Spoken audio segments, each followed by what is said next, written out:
The first thing that I wanted to talk about with Café de Flore is what decisions you made as far as shooting in Paris and in Montreal. What formal decisions went into representing those two? I wanted in Paris, I wanted the film to have this Nouvelle Vague feeling a little bit. Not to be absolutely Nouvelle Vague, but I wanted to make it look like, see, not black and white. I wanted to keep the color, but shoot handheld, shoot in the streets quickly, and no lighting, and available light, and and compared to Montreal, we shot with digital camera. But the reason we shot digital, there were two reasons. We spotted film stocks, some shots coming from the NFB that were shot in the 60s in Paris, and they were just great. And we did some tests with a Canon 5D red camera, and we tried to match the shots that we found, and it worked. So we said we were going to do some shots with Vanessa Paradis and the kid on green screen to mix the two, to put them in these shots from the 60s. And so that was one of the main reasons. But then at the same time, working with a Down syndrome kid, we need to press record and then an hour later stop and be always ready to capture the moment. And the crew, and mostly Vanessa, was always ready to. We were shooting almost all the time, even between shots. We were shooting and stealing things with Vanessa, and so some of the shots in the film are not even shots planned, but so so that's the reason why we did this in the digital thing in Paris. Is that a relationship that exists with the Matthew Herbert track? Because he's someone that also works in a way where he kind of remixes like found sounds often. He works with different genres, but almost through a separate prism. It seems like when you were describing placing them in the shots, that it echoed with that. I'm glad, man. You're one of the rare that quotes Matthew Herbert word. Le Plat du Jour is incredible. Amazing, and it's very good observation. Although it wasn't, I didn't do it thinking of Matthew Herbert's approach, but it's true. Yeah, there's a link there. That's for sure. I also noticed that there were points where the shot length seemed to be getting much like longer than your previous works. Like it seems a little. Like, yeah, I like to do that. The more I shoot, the more I realize that. And when I watch the film from whether it's recently like a fish tank or even if it's very, there's a lot of cut in. We need to talk about Kevin. I feel a lot of I feel that there's some confidence from the storytellers when there's no too much cutting, and you let the actors do what they have to do. You trust the storytelling and the acting. Therefore, if it's happening there without doing some interferences with schlang, schlang, bang, cut, this, and I'm more and more into this, and because that's what I appreciate from the other directors that I cherish and that I like, and I try to do that, yeah, and I didn't want the audience to think that this kid wasn't performing, that it was a matter of editing. So his performance, there's some shots with the kid, they're 2 minutes long. Yeah. So it's him. He had this ability to be natural in front of a camera with Vanessa, and sometimes we had to redo the sound and the dialogues, but it's very impressive from a Down syndrome kid. Well, it's a great observation because it calls to mind Bresson or Bellatar or all of these filmmakers that when they have great actors, it kind of explains why the shot lengths are so long because Yeah. Anarchy does that also. Yeah. So take the time to. You've described it as being a puzzle film, and it certainly involves a kind of game with the audience. How do you approach that insofar as so much of that rests on the reception, like on how it's going to be watched and put together? How is that maybe a challenge when you're constructing it? It is a challenge. See, there's something inside of me where I wanted to make this character-driven film, this emotional film, and there was this kid inside of me who wanted to have fun with the genre film. So, character-driven, emotional meets Sixth Sense type of film, and blend the two and become and celebrate cinema and become a game, become a puzzle, and how filmmaking, how this medium is going to make it work. And so the challenge was there, I think, to find the balance between we're making a film about these people that look real, but the story is so big and this supernatural thing is so huge and big that it becomes a fable. And I think that's why some of the audience just don't want to get it. They just don't love the film. They don't, they don't, they don't. Maybe the blend and this supernatural thing is turning them off. Do you think that's because people tend to look for more realism or expect a kind of realism with all films? I mean, that's something I think we're used to have traditional, conventional storytelling, and sometimes when we're trying to do something different, it it I don't know. It's yeah. It's challenging. It's challenging to accept it, and but at the same time, this film is gives so much, has so much to give. These characters and this story. I wanted to make a beautiful film on love, and this song celebrates love, peace, and love. When you listen to Matthew Herbert's track Café Franc, whatever the version, electronic or jazz, or and you listen to this melody, what played with the accordion, it's pure magic. There's a film there, and I'm the fortunate one to have made it with it. So. What inspired you to have the kind of fable-like quality to the film?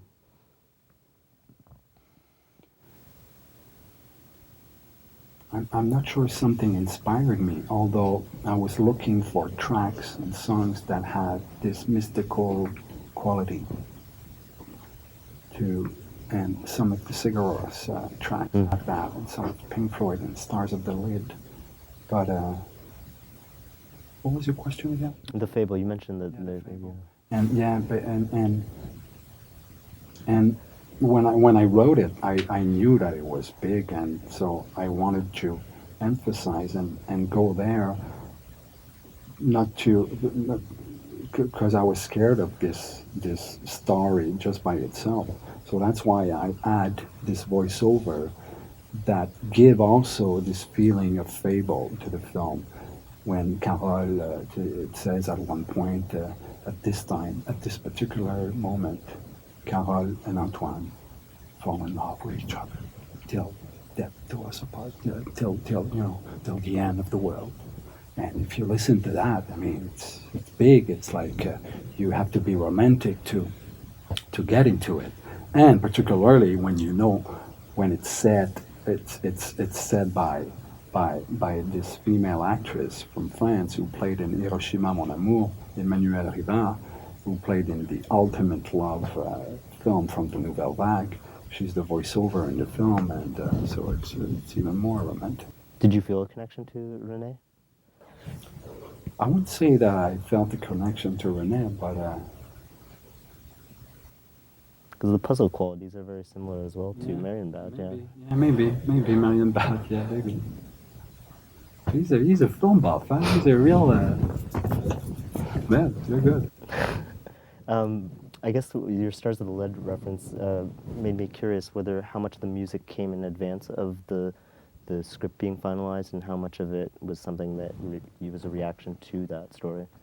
I I found maybe 70% of the tracks beforehand when I'm writing, and then I'm always open to the creative process, and during the shooting and then during the editing, some new songs come along, and then it changes a little bit, but and and most of the writing was done this way. There's a lot of cutting from Paris to France, but I added some during the editing, and it became more complex than what I have written. I asked one day Bertrand Beignet, he was giving a master class at the Festival d'Istanbul, and I asked him if he wrote Merci la vie the way he cut it, because I was, I mean, this guy didn't write this. I mean, and he did. I was, come on. I said, no, I wrote it. I wrote it. It was very well cut. It was cut, maybe not that much, but he wrote it this way. I'm still skeptical about it. I like the guy. I love his film, Les Valseuses. Is one of the film that gave me the push in the back to start studying in film school. And do you feel the Café de Flore has turned out exactly how you anticipated? No, it never does on each film that I've done. It's never what I've anticipated or expected. Similar, but it becomes a thing of its own. And at one point, see, I spent 20 weeks in the cutting room, and I could have, and I stopped because we were selected at Venice Days, and otherwise I would have continued to work on the cut for maybe another 4, 5, 6 weeks. The film would have been something else, Yeah. and maybe that something else would have been closer to what I. But at the same time, I wrote something, and I know it wasn't like exactly ready. And then we started to prep and to work out to find the money. We found the money, and then it happened. And I was still working on the script, on the dialogues. We shot, and then on the cutting, and so the process was different in this film. I wasn't like and crazy. It was there. I didn't change the writing during the film and in the cutting room. This was evolving, and see, young Victoria was it also didn't evolve that much. So this is a maybe happy. Oh, sorry about that. This is a happy. Oh, it was a happy accident, I guess. Maybe. Yes, Yeah. I think so, because I like the film. I Yeah. think it's challenging, but I like what it creates, what it gives to the audience. Absolutely. Thanks so much. Congratulations. Thank you very much. It's an interesting film for me to be nominated for writing because it's so prominent in the film. It's on display with such long takes. Was that something that you had in mind when you were writing it? Well, in fact, I was writing it like almost a diary at the beginning. I didn't even know it was a film. And after a while, I realized it was my first feature film. And I had in mind that it was really strange. It's a lot of monologues, and they talk really like poetry a little bit. It's not normal, so I was just hoping that people would understand and accept this way of talking from the characters. I found the structure of the film really interesting, especially the opening sequence, because it sets up an expectation that to me kind of was completely undercut the rest of the film. Yes, well, in fact, you are talking about the sex scene, I Yeah, guess? well, yeah, everything. I guess to me it's almost like a dialectic. I don't know if she mentions that. Yeah. She mentions the dialectic when she's quoting. But it sets an expectation of kind of the roles of both characters that kind of get, you make you realize that these first impressions are not always true, I guess. Yes, in fact, I wanted to do this long sex scene at the beginning. For me, it was really important because, in a way, it means nothing. It's like really regular sex, like two people who don't know how to communicate, so they do all the normal things that men and women do. So it was important for me. And then after that, you can really know them, and they can really know each other, and it's much more complicated for them when it's real intimacy. What made you choose the style you did with a lot of static frames, longer shots? Well, in fact, the static frames, I think it went naturally because they were just talking and doing nothing. So even if we wanted to move, it was a really static film. So I had, like, I just wanted to do this that way. And the long shot,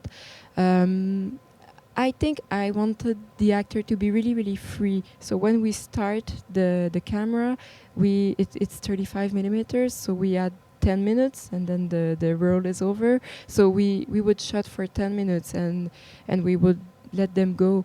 And then at the editing, for me, nothing was more important than the acting. So if, as long as they were good, I would keep it. But if they were not good enough, we would cut. I didn't care really about the rhythm, and at the end we would care about it. But for the first part of the work, the most important was the acting.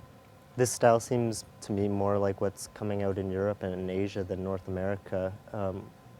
Why would that be?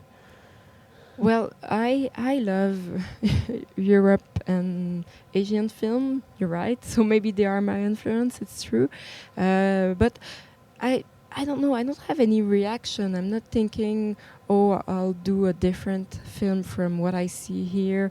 I'm just thinking, okay, I'm trying to tell this story, and this is the best way for me to tell this story. And my next film will be completely different. There were only a few moments of music, which I also found really interesting. Was it difficult deciding what would go into those moments?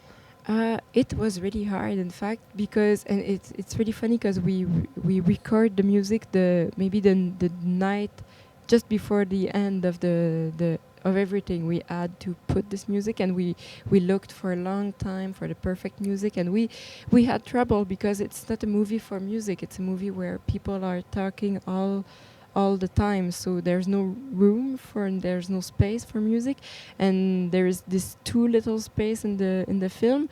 So we had it record. I wanted a song by Explosions in the Sky, and we didn't receive the right until the end, so we record something. I think it's pretty good finally. Yeah. Thanks so much. Thank you. So I've just been told that we have two film critics that are waiting to talk to us. As per usual tonight, I don't know who they are. I don't know their names. I'm just told things. I'm just told that we have someone. So hopefully it goes all right. So the film critics. Chris? Hey, what's up? Cheever. You're Cheever. Cheever, the film critic. Like John Cheever? Cheever Johns. Okay, Cheever Johns. And you are? Vanessa Hargar son. Your mic's not working, Vanessa. Try this one. So, you guys invited us here. We're glad to be part of it. Is it So Vanessa? glad. Are we good? Yeah, we're good. Good? Yeah. Thank God. So Cheever and Vanessa, what publication do you write for? Gotta do a little more e-search. E-search. Yeah, well, no, you should do your e-search. I'm all over the net. Okay, I'm sorry. My producer just told me that I do YouTube videos. YouTube videos, like video reviews. I go on there, and I just do YouTube video reviews. He reviews YouTube videos. Oh, you review YouTube videos? He reviews Cheevers. YouTube videos. It's my channel, Cheevers. Cheevers. So YouTube. Cheevers Johns video reviews. YouTube.com/ Cheevers Johns video Cheevers YouTube Johns reviews. YouTube reviews. Okay. YouTube. YouTube. Okay, and Vanessa, you. I'm a film critic. Yes, I know that. So I take films, I analyze them, and I just let people know what each film means to me. Say, for instance, Stay put. Sheepdogs are coming in. Okay. okay, well, it looks like we're being How interrupted. are you guys doing? Hey. Welcome. Oh, that one's not working. Hello. No. No. You got all the bum. You got all the bum equipment going on. Hello. How are you guys doing? How are you doing? That's the real question. Doing well. Doing. I'm drinking a lot of these martinis. Are those the Genie martinis? They are the Genie Martinis. Gene Teenies. Is like Marginis. Martini. Marginis. Good portmanteau. How did the performance go? It was good. We did it about 3 hours ago. Yeah. Pre-taped. So we've been hanging out ever since. Well, what's it been like hanging out though? It's good. We thought we'd come crash your thing and see what's going on here. We're trying to find. We're having a very crashable. That's what they we were told trying to find us. where we were sent down here, and we were trying to find where to go, and we just kind of got carted in. Did they here, say so- just find the fox? Because that's really I been. was just admiring the fox. That's good taxidermy right there. It is. I'm a man who appreciates good They time. make you change the lyrics. Yeah. I was gonna say, girl, we couldn't get much higher, but then Ed Sullivan came over and he's like, it's not gonna fly. Got a time machine. Yeah. What did you have to change it to? We couldn't get more flyers? Is that And then like that? yeah, couldn't get more flyers. Yeah. Canadian Tire. Go. We're gonna get some chai here. Go. We're gonna get some Thai food. No, they don't want any ethnic sensitive. That's racism. It's really offensive. That's really bad. Guys, I'm Thai really food. sorry. We've got these film critics here, and they've been kind of ramshackling my otherwise highly produced segment here. So maybe I can get a real question in, which is, are you fans of Canadian film? I'm definitely aware of it. Aware of it? That's better. I've heard of it. Yeah. I'm open to new things. Best Canadian film of all time. Answer! Man with brooms? I don't know. I have no idea. Hockey musical. And the answer. I never saw that. What about Hardcore Logo? Never saw I that. didn't see that one. No. Highly recommend Hardcore Yeah? Logo. It's to Hugh think. Dillon from The I Headstone. once worked at Blockbuster, and we had a Canadian music section at one of the locations. music section? Or a Canadian movie section, sorry. Yeah, there was also a Canadian music section. I was just confused. Let's hear some more Blockbuster stories. We both worked at Yeah, we Blockbuster. both Okay, this worked is at great. Blockbuster. Wild That's comedy. our- We that's got our the wild July. comedy section. Yeah. Wild comedy. Wow, there's a wild comedy section? Wild comedy. Wild action. Two of the best sections in the blockbuster. Like Strange Wilderness? Is that like Strange Wilderness. Hard ticket to Hawaii. Hard ticket to Hawaii. Hawaii? I never saw that. Is that John Candy or something? Porky's 2, the new batch. Is Porky's I don't Canadian? think I do not think it's called The New Batch. I think I'm Porky's pretty is sure. Canadian. Oh, the It highest is, but grossing. it's not Okay, called The New Porky's Batch. is the best Canadian film of all time. There you go. Did you know that was a tax shelter film? I believe. Porky's was a tax Or shelter? maybe it wasn't. It was in the tax shelter era. I've heard that the tax shelter was an actual like kind of homeless shelter that took in filmmakers in the 70s. They couldn't afford a place to stay. Gross, right? appalling. I'm Yeah. trying to read whether this is like a joke or if it's not. I don't know what is Like a way to get out of. So making a movie was a way to not pay taxes? Or to No, not it was pay as just much like taxes? they call it the tax shelter era because there was a kind of they gave tax breaks to American films, but legend has it that there was an actual shelter, like a bona fide shelter Really? that existed for derelict filmmakers. Thoughts? None. Now you know. No thoughts. None. I don't know what to say to that. So have you schmoozed with anyone? Yeah, we talked to some of the bigwigs. Just got a high five from Jason Priestley upstairs. There you as we were go. coming down here. Easily. Yeah, I was chatting with Priestley. He likes the dogs. Yeah. Kim Coates, he's from Saskatoon. Yeah. So, yeah. We talked about Saskatoon things. Kim Carnes. No Kim Curran. Kim Campbell, though, former Prime Minister of Canada. Woo! Yeah. Are you going to vote for her in the best looking competition this summer? No, my vote will be going to Stephen Harper in the best looking. All He's a bit right. of a lock. He's a catch. So what Saskatoon things did you discuss? What is a Saskatoon thing to discuss? Weather. Yeah. Weather, beer, high schools you went to, that kind of thing. Contraceptive measures, things like that.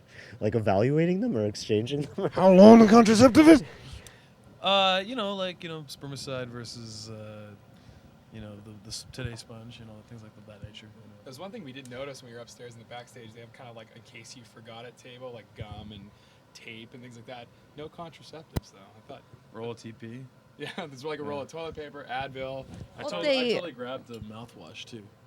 Me too. They want the elite to mate, though, so they don't put the contraceptives out. The elite to They mate? want the elite to Wow. mate, yeah. What are you, Noam Chomsky's the disciple over here?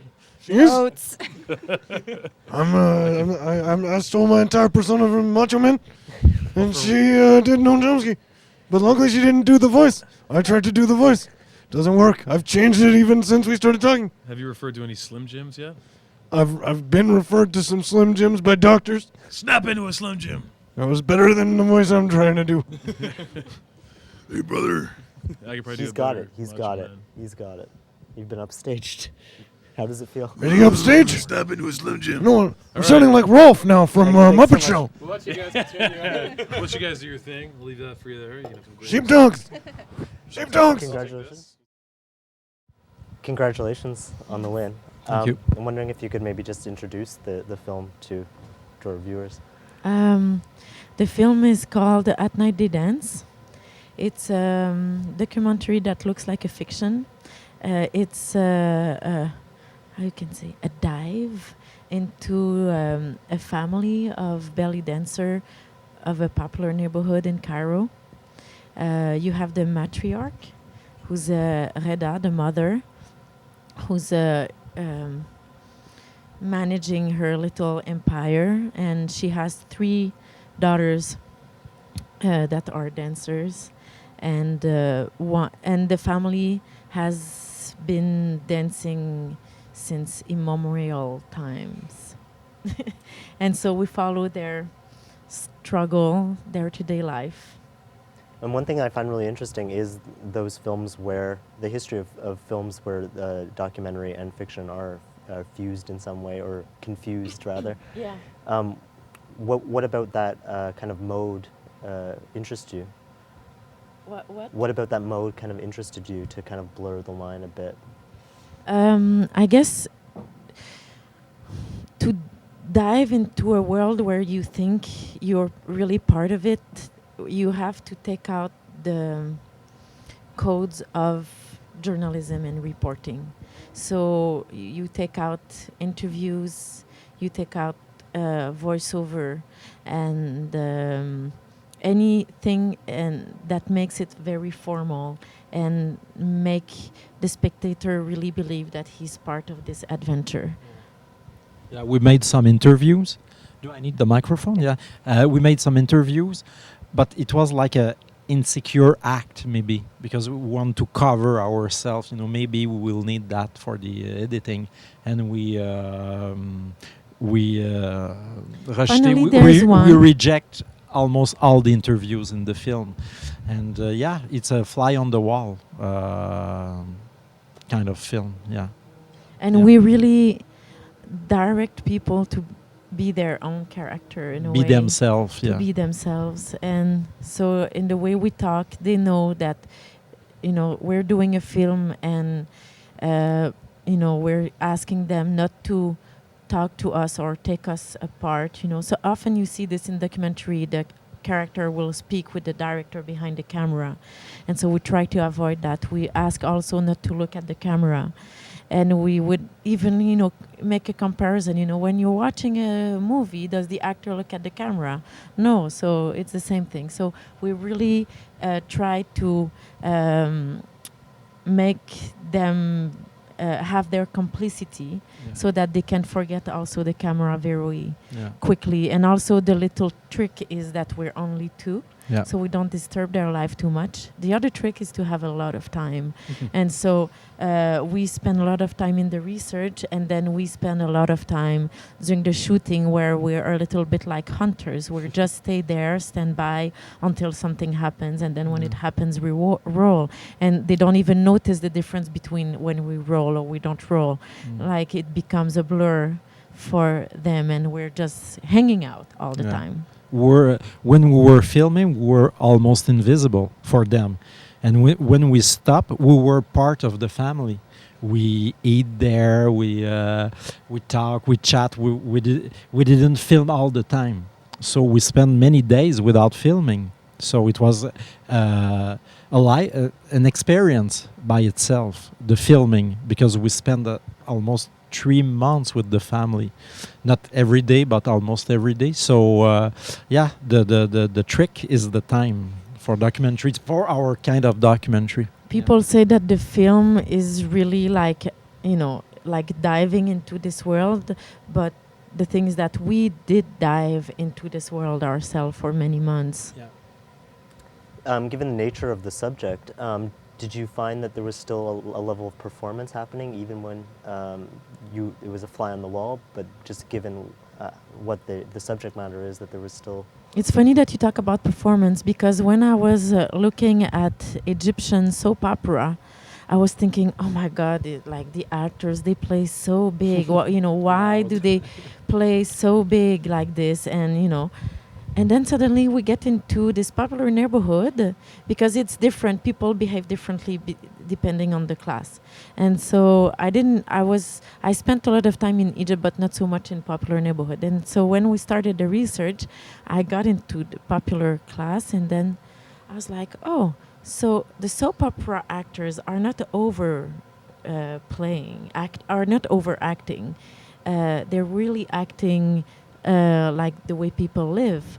And for people in Canada, where we're, a culture where we don't show so much our feelings, you can watch this film thinking that they're overacting, but this is really how they are. Yeah. And it's funny because I was listening to this metteur en scène, like this theater director from Quebec, talking about an Italian play, and he was saying to his actor, you think you're overacting, but no, you're not, because if you think you're overacting, please go to south of Italy and you see you're not overacting. Mhm. And I was listening to that and I was like, it's exactly the same. It's the Mediterranean culture.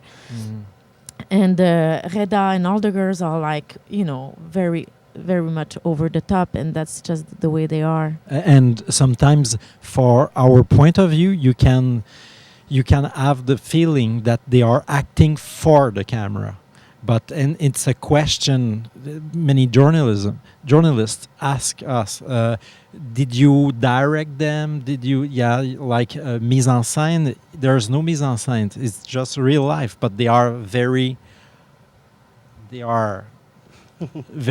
not loud, but how can I say that? They are very expansive. Yes. So it's a gift for a documentary filmmaker to have such characters. Because very emotional people, they tend to forget the camera. They're not self-conscious so much, so they don't analyze themselves and censor themselves.